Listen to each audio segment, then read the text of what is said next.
le vin était bon, si on avait eu des problèmes, si on avait tout vendu. Et puis au bout d'un moment, je dis mais pourquoi la question là? Et il me dit bah t'es quand même marié avec un viticulteur, on boit que de l'eau chez toi. Je sais pas. Donc Latine. Donc oui, donc vous présenter rapidement qui on est. Mais en fait c'est un domaine familial, 4e génération. Donc c'est à la fois une reprise du côté de mes beaux-parents, enfin de mon mari, paternel et maternel. Moi, je suis fille de viticulteur, mais qui avait abandonné en fait ce métier. Enfin, abandonné, j'avais jamais pris. En fait, j'étais dans l'enseignement, donc je suis revenue en 2005 aux côtés de mon mari et plus particulièrement au niveau de l'accueil. Et puis, je fais des animations autour du vin et des balades, beaucoup en onotourisme, voilà. Donc on a 30 hectares, une trentaine d'hectares et on a toutes les appellations d'Anjou, Coteaux du Léon, Anjou Rouge, Rosé de Loire, Rosé d'Anjou, Cabernet, des bulles, des fines bulles aussi, et puis aussi du pétillant de raisin sans alcool. Donc pour pouvoir plaire à l'ensemble de nos clients, enfants comme adultes. On voit pas mal de monde ici de passage. Des étrangers aussi, donc l'avantage de pouvoir parler anglais c'est pratique, ça aide. Et c'est vrai qu'il y a beaucoup d'étrangers dans le coin, notamment avec le Douessin qui est très, très touristique, donc ça nous permet d'avoir du monde toute l'année.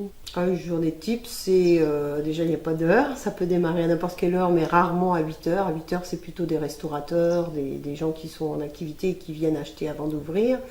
Après, c'est les touristes beaucoup. On va dire la grosse période du tourisme, c'est de avril à septembre-octobre. Après, il y en a toute l'année, mais le gros morceau est là.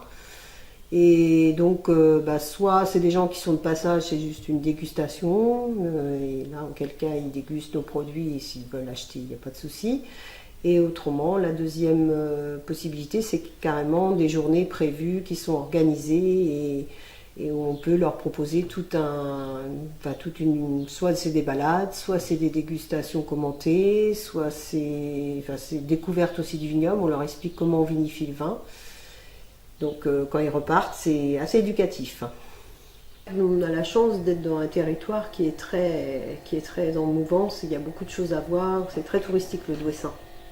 L'accueil, j'aime beaucoup, oui. L'administratif, c'est peut-être le plus pénible parce que c'est long et voilà, c'est plein de normes à respecter, etc.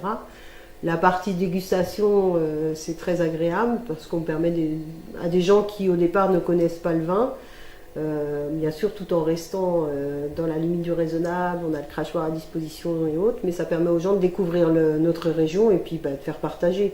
Où on est content, c'est quand les gens reviennent, qui n'ont pas eu assez de temps pour tout voir dans le coin et qui reviennent même faire parfois des visites qu'ils ont déjà fait en cave. Donc je me dis, soit on n'a pas été bon, on leur a pas dit assez de choses, soit ils aiment, ils en veulent, ils en redemandent. Par contre, ça c'est le terroir de Saint-Georges-sur-Léon, c'est carbonifère. Donc ça donne une petite pointe d'amande amère en finale. C'est-à-dire il y a un côté fruité, mais une petite pointe d'amande amère en finale. Ça c'est vraiment du charbon. On extrayait le charbon jusqu'en 1906 à Saint-Georges.